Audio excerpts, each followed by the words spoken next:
समर्पित किए। ऐसी महान योद्धा को मैं निवेदन कर रहा हूँ, आए और अपने विचार रखे। माननीय राजेंद्र सिंह जोरदार नाम लगा दे। राजेंद्र सिंह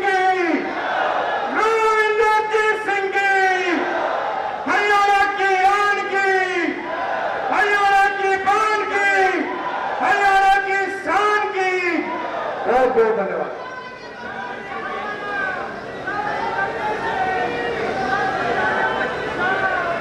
आवाज आ रही है मेरी पीछे का अच्छी तरह से?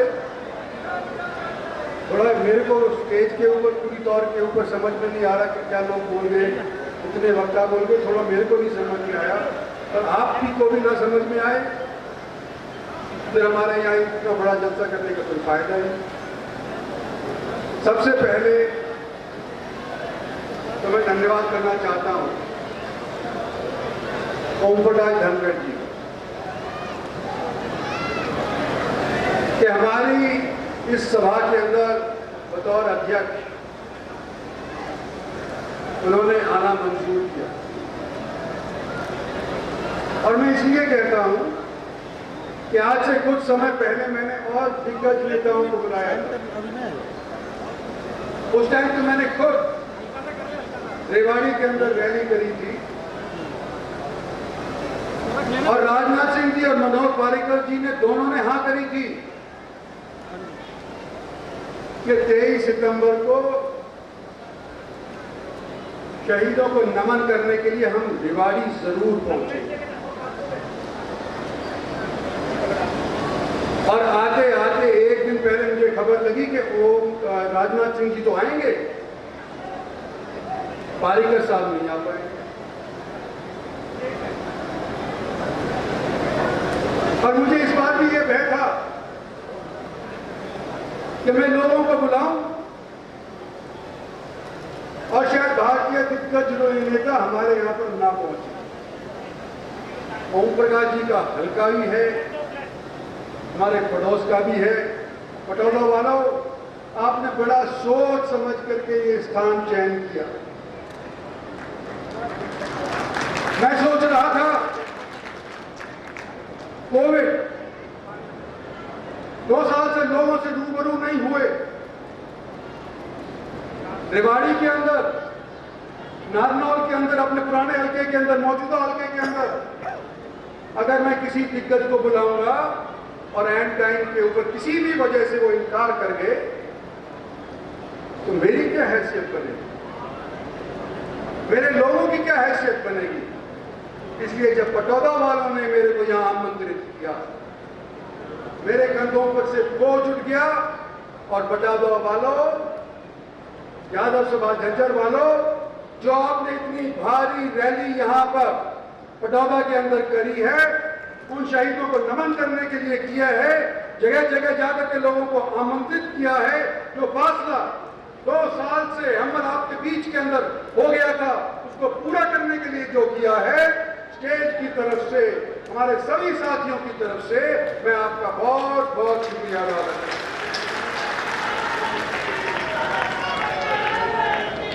हमारे साथी एमपी साहब, धर्मवीर जी, रमेश जी कौशिक, जनरल वत्स, अरविंद शर्मा जी, ये भी आज हमारे बीच के अंदर आए हैं। हमारे राज्य और मुल्क के शहीदों को नमन करने के लिए आए हैं और हमारा आपका मनोबल बढ़ाने के लिए आए हैं। इनका भी मैं शुक्रिया अदा करना चाहता हूं, क्योंकि ये हमारे मेहमान। हमारे डॉक्टर बनवारी लाल जी, ओम प्रकाश जी हमारे मंत्री हैं। ज्यादा देर नहीं बोल पाए, क्षमा चाहता हूं।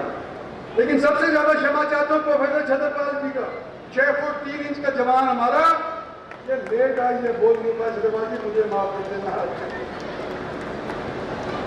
और हमारे एमएलए साहिबान जो बैठे हैं, मंचा सिंह जो भारतीय जनता पार्टी के डिस्ट्रिक्ट के प्रधान बैठे हैं, चेयरमैन जिला परिषद बैठे हैं, ब्लॉक समिति के चेयरमैन बैठे हैं, मेयर साहिबा बैठे हैं, इन सभी का मैं धन्यवाद करना चाहता हूं कि शहीदों को नमन करने के लिए आए। धन्यवाद तो बाद के अंदर पटौदा वाले भी करेंगे, यादव सभा झज्जर भी करेगी, लेकिन शहीद परिवार से वास्ता रखने वाला अगर मैं इनका धन्यवाद नहीं करूंगा, मैं जलसे आयोजित नहीं करूंगा, तो हरियाणा के अंदर और कौन करेगा।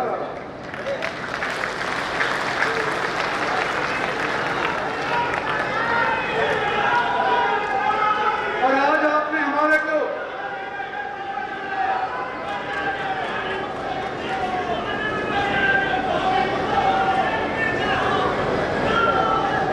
आज आप लोगों ने हमारे बीच के अंदर सभी को सुना, किसी को थोड़ी देर सुना, किसी को ज्यादा देर सुना। मैं जो वो कह चुके हैं उसको नहीं दोहराऊंगा और अपनी बात खत्म करने से पहले आखिर के 5 मिनट के अंदर मैं अपनी मन की भी बात कह करके जाऊंगा।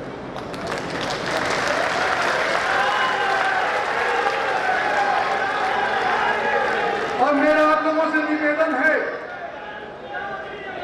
कि आप इधर उधर भी चले गए हो तो कृपा करके शेड के अंदर आ जाओ, मेरी मन की बात तो जरूर सुन करके जाओ। जिक्र हुआ नसीबपुर का 1857 का, कितने लोग मारे गए इतिहास है, उसके अंदर नहीं जाना चाहता, लेकिन जो इतिहास यहां आज नहीं कहा गया उसका मैं जरूर जिक्र करना चाहता हूं। यहां बैठे मैं देख रहा हूं दाढ़ी पहने हुए हमारे मेवाती भाई हैं। 1857 के अंदर जहां शेखावाटी के राजपूत थे, वहां साथ साथ मेवात के मेर भी 1857 के अंदर अंग्रेजों के साथ लोहा किए। हरियाणा का सारा क्षेत्र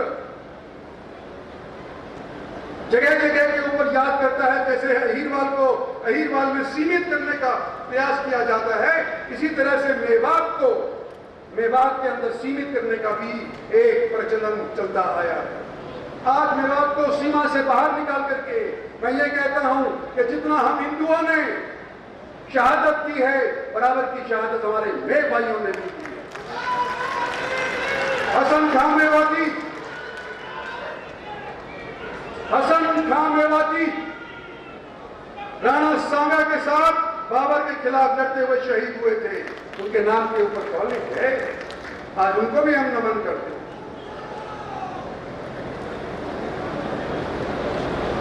मैं 47 की भी बात करना चाहता हूं, 1947 की। कश्मीर हमारे हाथ से निकलने लग रहा था, कबीलियों का आक्रमण हमारे देश के कश्मीर के अंदर हो रहा था, और अगर चंद घंटे और बीत जाते और भारत की सेनाएं वहां नहीं पहुंची होती तो कश्मीर की हवाई पट्टी के ऊपर भी उन कबीलियों को तो क्या पाकिस्तान का कब्जा हो जाता और कश्मीर हमारे से हमेशा के लिए लड़क रह गई थी। अभी भी कश्मीर के 2 झंडे थे, वो लड़क आकर के नरेंद्र भाई मोदी ने पूरी करी है, इसके मिसाल कोई और नहीं कर सकता। सन 62 का यह जिक्र किया मेरी बेटी आरती ने, निजामुल्लाह का जिक्र हुआ,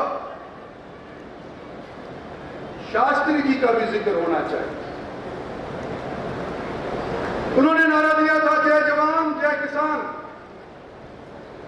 चाहे वो 1.5 साल भारत के प्रधानमंत्री रहे थे, लेकिन पहली बार किसी प्रधानमंत्री ने यह सोचा था कि हमारी हिफाजत करने वाला कौन है, उसका नारा दो, उसकी जय बोलो। हमारा पेट भरने वाला कौन है, उसका नारा दो, उसकी जय बोलो। जब से नारा ये प्रचलित है, जय जवान और जय किसान। और अगर आज किसान का बेटा हमारे साथ देश की हिफाजत के अंदर पेटी बांध करके नहीं खड़ा होता तो पाकिस्तान, चीन हमारे पे काबिज हो जाता। और आज भी भय ये है कि इनसे तो हम लड़ लिए, अफगानिस्तान भी जुड़ गया, तालिबान भी जुड़ गया, और आज के दिन हम अपने किसान को, मजदूर को, पेटी की नौकरी करने वाला जो भी व्यक्ति आज के दिन जाता है उसको मान सम्मान और इज्जत नहीं देंगे तो आने वाले समय के अंदर ये 3 मुल्क हमारी चटनी पीस करके हमें को छोड़ेंगे। इसलिए मैं ये कहना चाहता हूं कि शास्त्री जी का भी नाम जोड़ा जाना चाहिए। शायद यही वजह है कि यह बड़ा पीछे खड़े अहीर रेजिमेंट का नारा दिया।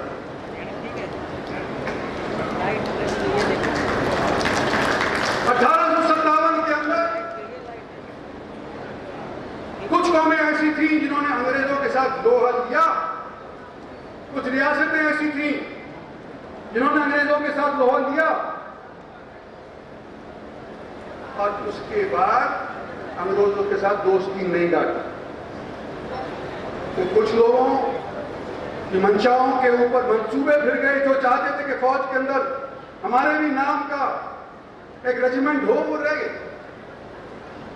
चाहे वो गुर्जर हो, चाहे सैनी हो, चाहे हीर हो, चाहे और हो, रह गए।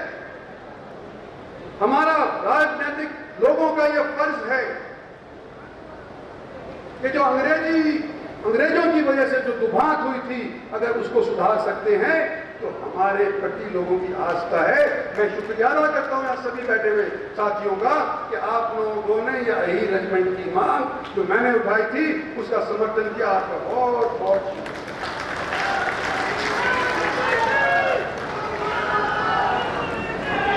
सन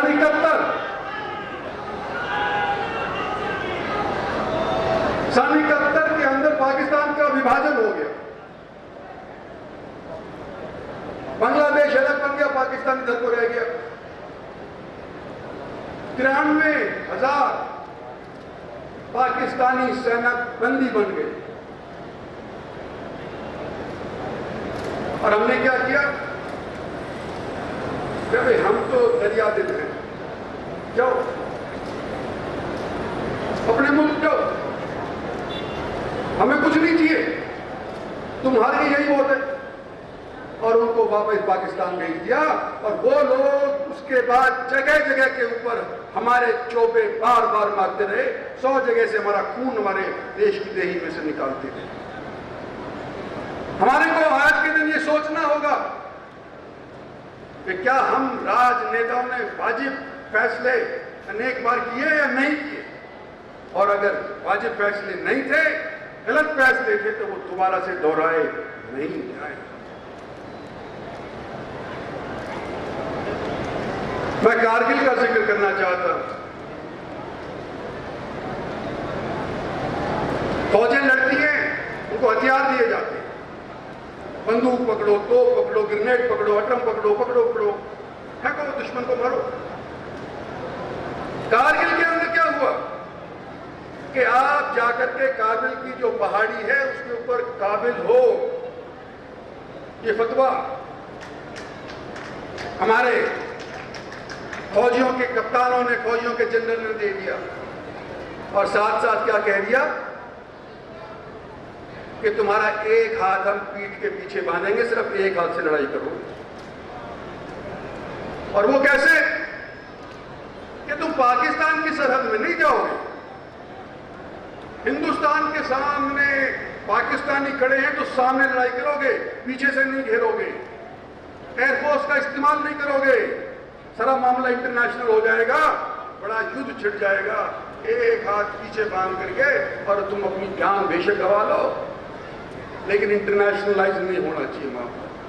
तो ये भी मैं सोचता हूँ ठीक नहीं हुआ, लेकिन हमने फतेह फिर भी पाई कारगिल। और जो भी लोग आज के दिन सरहद के ऊपर अपनी जान दे रहे हैं, आज भी दे रहे, कल भी दिए थे, उन सबको मैं नमन करने के लिए आज आपके बीच में आता हूं।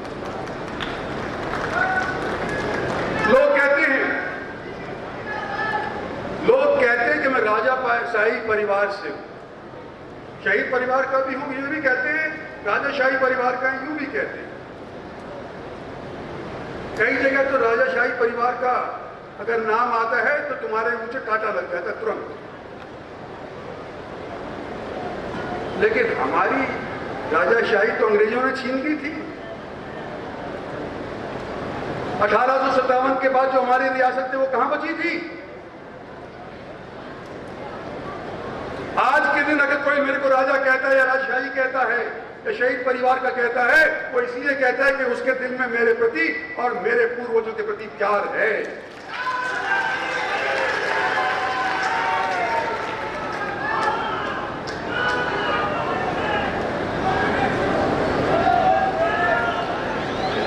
मैं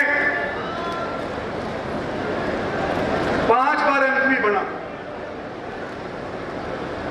4 बार एमएलए बना हूं। हरियाणा में कोई और नहीं बना अभी तक। अगर मैं गलत होता तो मेरे को बार बार लोग चुन देते क्या?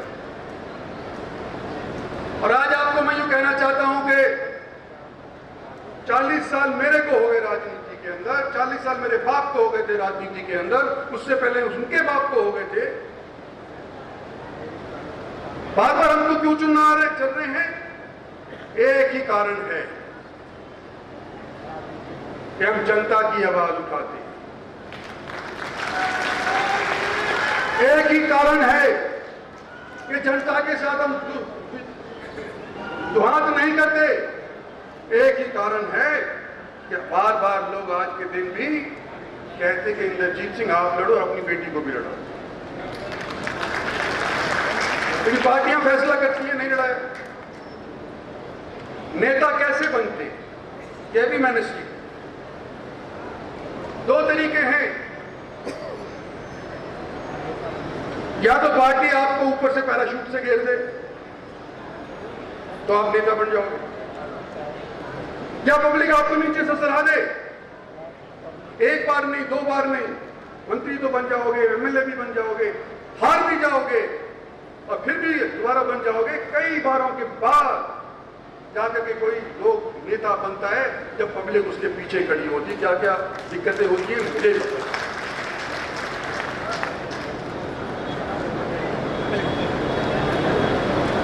ये 2 तरीके तो मैंने बता दी कि या ऊपर से आ जाओ या नीचे से आ जाओ।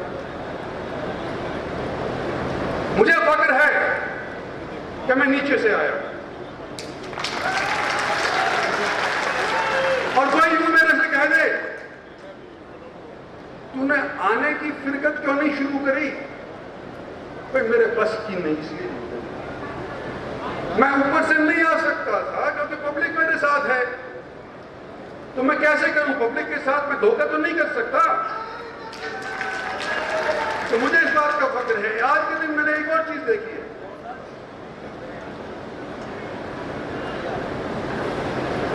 गाली गलौज जो चढ़ रहा हो उसको गाली गलौज करो। कुछ साथी हमारे मीडिया के उसका साथ दे देते हैं, अखबारबाजी हो जाती है, उसका नाम छप जाता है, मीडिया के अंदर आ जाता है, वो नेता कहलाने लगता है। लेकिन मैं पहले भी अर्ज कर चुका हूं और आज फिर आपको कहता हूं कि नेता की फिराक में मैं हूं कि किसी दिन बन जाऊं। आज तक बना नहीं हूं, हालांकि मैं 9 इलेक्शन जीत गया। चौधरी भजनलाल की सरकार में मैं मंत्री था। मुझे फूड एंड सप्लाईज का महकमा दे दिया था, फॉरेस्ट का सप्लाई दे दिया था, अंतरपट्टम और महकमे मेरे को दे दिया चौधरी भजनलाल की सरकार। और जब मैं गांव के अंदर मंडियों के अंदर जाया करता था कि तुम्हारे वाजिब माल मिल रहा है कि नहीं, एफसीआई में तुम्हारा ग्रेन स्टोर हो रहा है कि नहीं, तो नया नया था, मैं हरियाणा के लिए नया ही था। और जैसे जमींदार होते कोई गाय खरीदने जाता है तो देखता है कि भाई इसके दांत घिसे तो नहीं है, कितनी बूढ़ी है ये गाय, इसकी पूंछ लंबी है कि छोटी, इसके थन कैसे हैं, बैल कैसा चाहिए हमारे को, घोड़ा कैसा चाहिए हमारे को, सबकी परख होती है। और फिर पूछते हैं बल्दियत, तेरी बल्दियत क्या है? तो भाई मेरे से भी बल्दियत पूछी और मैंने कहा राव वीरेंद्र सिंह का बेटा हूं। और जब जाकर के मुझे पता कि नेता क्या होता है, राव वीरेंद्र सिंह उस टाइम कुछ नहीं थे। लेकिन जब मैं मंडियों में जाया करता था तो लोग मेरे से कहा करते थे, तो राव आया भाव आया, राव गया भाव आ गया, उसका तू बेटा है, आओ स्वागत करो, हुक्का पी मेरे साथ बैठ कर। नेता तो ऐसे बने जाते, जब बेशक थोड़े दिन के लिए बनो, लेकिन जिस दिन आप बनो, जिस दिन आपके पास ताकत आए, उस दिन जनता का सुधार करो, जनता की बात मानो, जनता के दिल के ऊपर छा जाओ, जब जाकर के आप नेता कहलाओ जाओगे, वैसे नहीं कहलाओ। और अब लो जी मेरे मन की बात। मैं पहले ही कह चुका हूं कि कोविड के बाद हम लोगों का धन्यवाद भी नहीं कर पाए। 10 सीट दूसरी बार भारतीय जनता पार्टी को मिली। एक बार सन 99 के अंदर मिली थी, जब कारगिल का युद्ध संपन्न हुआ था, खत्म हुआ था, हम विजयी हुए थे। और एक बार अब मिली जब दोबारा से नरेंद्र भाई मोदी को प्रधानमंत्री के तौर के ऊपर प्रोजेक्ट किया। हम धन्यवाद नहीं कर पाए, क्योंकि इलेक्शन हरियाणा के हुए, और हरियाणा के इलेक्शन के अंदर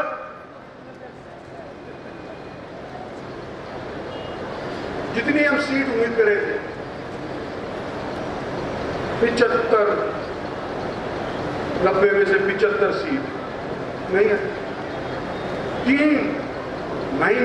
4 महीने के अंतर के अंदर कहां 100% रिकॉर्ड था हमारा रिकॉर्ड घट करके 50% भी नहीं रहा। तो पहली बात तो मैं कहना चाहता हूं अपनी पार्टी से, और धनखड़ साहब तो मैंने पहले ही कहा, बड़े सहनशील, मैंने देखा है ऐसे सहनशील नेता नहीं होते तो वो पार्टी नहीं चला सकते। हरियाणा है, ये ऐसा वैसा प्रांत नहीं है।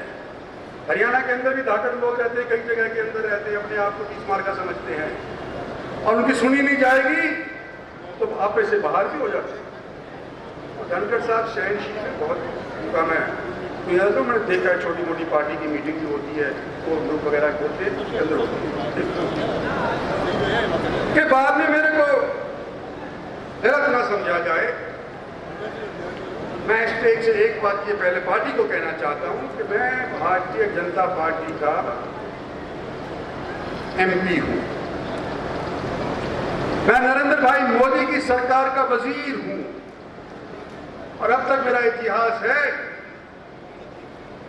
कि जिस पार्टी में मैं रहता हूं, जिस थाली में मैं खाता हूं, उस थाली के अंदर मैं छेद नहीं करता।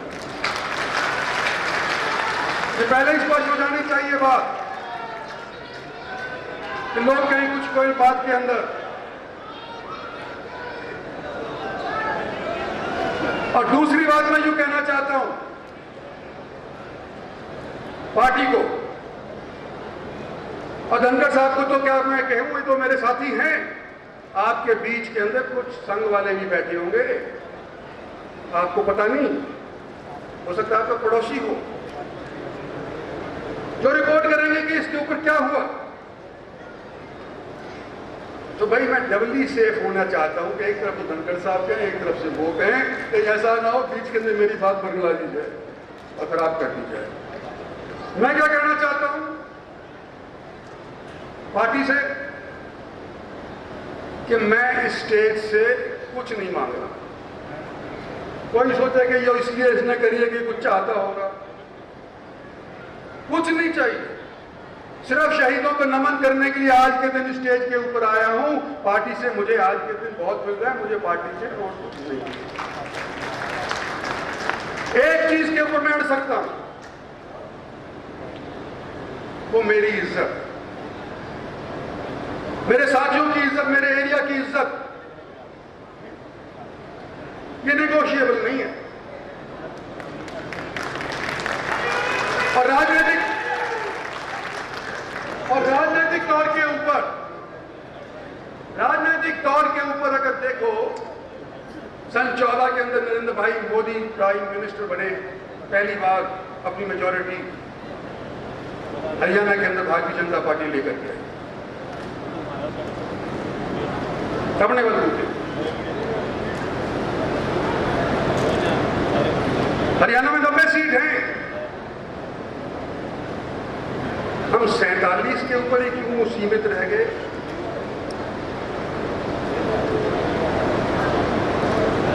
और अगर यूं देखा जाए कि जहां कांग्रेस पार्टी की तूती बोलती थी, जिस एरिया को आज के दिन हम और आप अपना कहते हैं,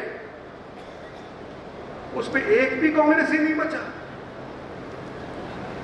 सारे के सारे लुढ़का दिए जनता ने और भारतीय जनता के एमएलए को वहां पर स्थापित कर दिया। तो ये हमारा आपका मिलमा क्षेत्र है, जिसके सहयोग से और नरेंद्र भाई मोदी के आशीर्वाद से पहली बार सन 14 के अंदर ये सरकार हरियाणा के अंदर बीजेपी की बनी। और दूसरी बात, पता नहीं कहां से नारा निकला है, अब की बार 75 बार, अब की बार 75 बार। हम भी गफलत में मारे गए जब 75 तो क्या ये 80 पहुंच जाएंगे। परिश्रम करने की जरूरत ही नहीं, घर का जो जीत जाएंगे। तो भाई हम अहिरवाल से बाहर नहीं निकले और नतीजा क्या हुआ कि अहिरवाल के अंदर भी जो 2-4 सीटें थी, पहली दिवाली थी, उनमें भी घाट हो गई। दिवाली जैसी सीट जो हम जीत सके थे, कोई जयचंद्र ने हरा दी, हमारी पार्टी के लोग थे, उनको इनाम भी मिल गया।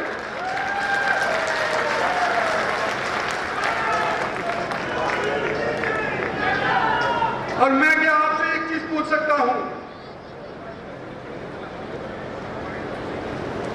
कि क्या हम अहिरवाल तक की सीमित लड़े, नसीबपुर की ही लड़ाई लड़ेंगे या किसी दिन पानीपत की भी लड़ने के लिए चलेंगे?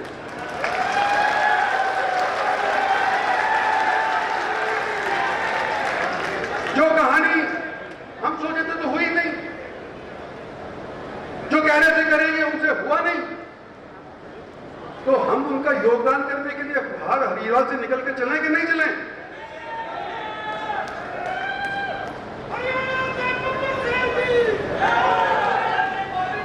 और ये जो 2 सरकारों में हमारा योगदान है, नरेंद्र भाई का आशीर्वाद है। सरकारें बनी हैं, अभी 3 साल बकाए, 3.5 साल और बकाए हैं। एक सवाल और करना चाहता हूं कि जितनी हमने योगदान दिया, क्या उसका वाजिब इनाम हमारे को मिला? मैं नहीं पूछ, ये मैं आपके विवेक पे छोड़ता हूं, इसका जवाब नहीं चाहिए मेरे, ये मैं आपके विवेक के ऊपर छोड़। और मैं यूं कहना चाहता हूं, जैसे मेरी बेटी ने कहा घर में देर है, हम ये नहीं उड़ेंगे।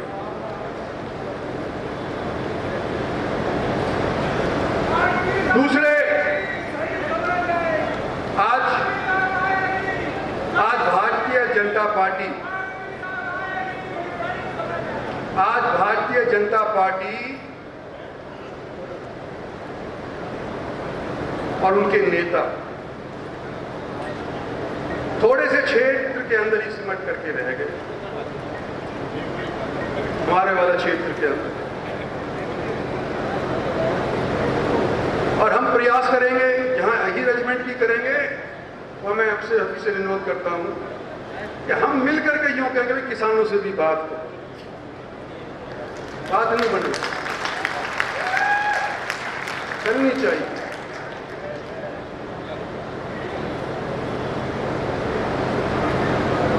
मैं जवानों को कुछ कहना चाहता हूं, कोई अपना इतिहास पढ़ो, समझो। आपकी अभी नई बुद्धि है, पूरी तरह से मैच्योर नहीं हुई है, क्या पता क्या निर्णय ले बैठो, उल्टा सीधा। लेकिन निर्णय लेने से पहले अपना इतिहास जरूर पढ़ो, ये मैं अपने नौजवान साथियों को कहना चाहता हूं, फिर ही जभी आप सही फैसला ले पाओगे। मैं अपने भाइयों से भी कुछ कहना चाहता हूं,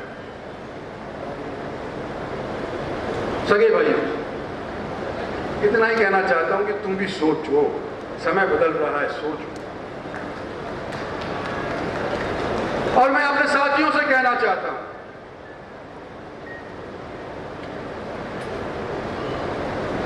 मैं जनता का सिपाही हूं, फौजी का बेटा हूं और मैंने अपना ईमान नहीं खोया है अभी तक।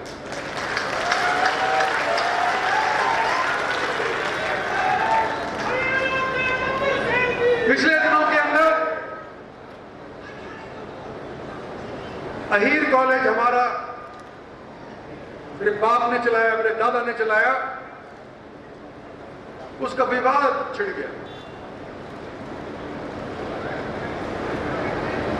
90 साल की लीज खत्म होने जा रही थी तो वो जमीन मालिकों से हमने खरीदी तो उस पर विवाद छिड़ गया कि भाई सोसाइटी के नाम इंद्रजीत सिंह ने जमीन खरीद ली है और 30 साल के बाद ये बेच करके मुनाफा खाएगा। मैं 30 साल जीऊंगा? कोई सोचे। और मुझसे अपनी खुद की जमीन नहीं समझ रही,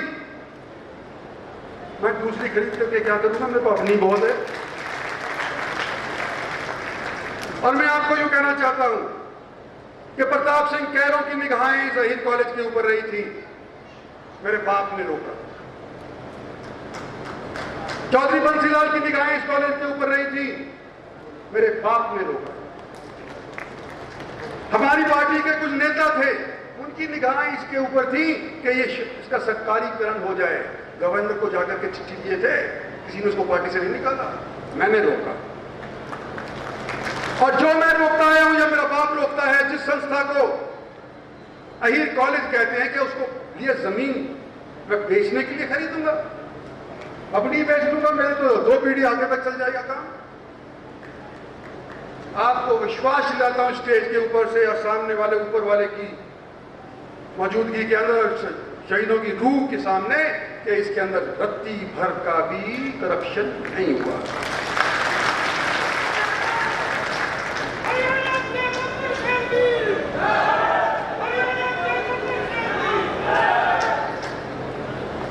मेरे दुश्मन के बारे में भी कुछ कहना चाहूं। अगर अपनी जिंदगी में कोई दुश्मनी नहीं बना पाया तो क्या?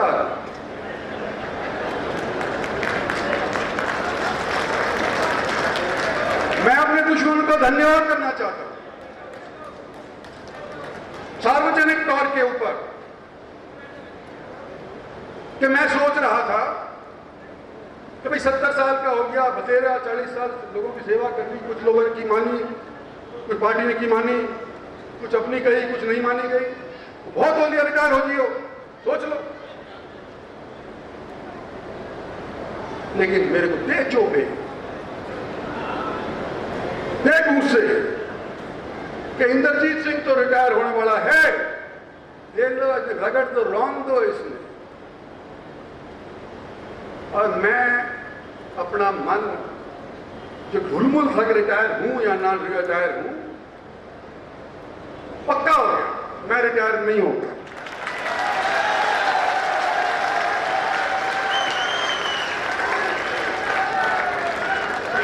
आखिर क्यों? आखिर मैं रिटायर क्यों हूं? सेहत से दुरुस्त हूं, ना मेरे को कोई मेंटल प्रॉब्लम है, ना मेरे को ब्लड प्रेशर है,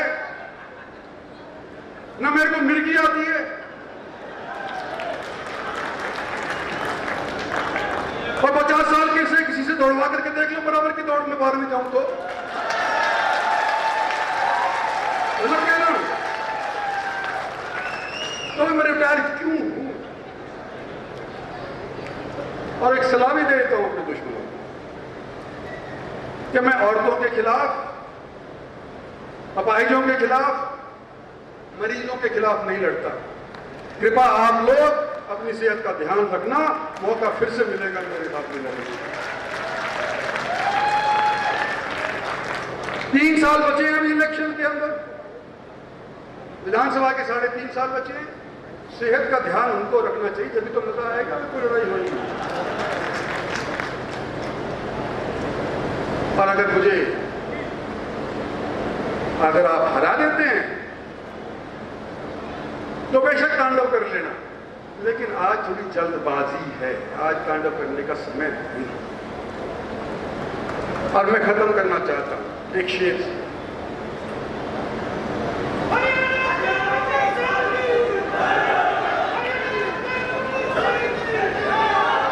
नटवर सिंह जी मेरे दोस्त नहीं, मेरे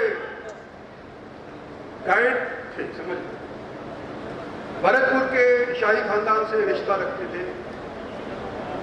और जब मैं पहली बार मंत्री बना, विदेश राज्य मंत्री बना, तो वो बड़े मंत्री मेरे घर भी आए, गिर भी गए, चोट भी लगी, टांका भी लगा। बड़े नेक इंसान, बड़े लिखे जा। और उन्होंने मुझे एक शेर सुनाया जो कि आपके लिए मैं लेना चाहता हूं। परवाना हूं, मुलाहिजा फरमाइए। परवाना हूं, शाम तो हो, शम्मा तो हो।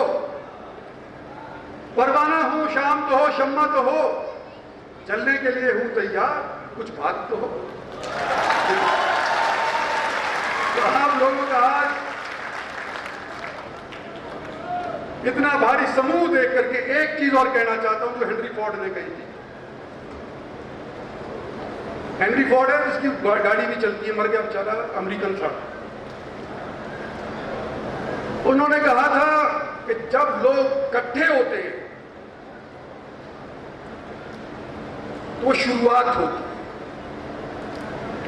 वो शुरुआत आज आपने कर दी। कितने ज्यादा तादाद के अंदर इकट्ठे हो गए कि आधे से ज्यादा तो वहां मोड़ से ही उल्टे हो गए।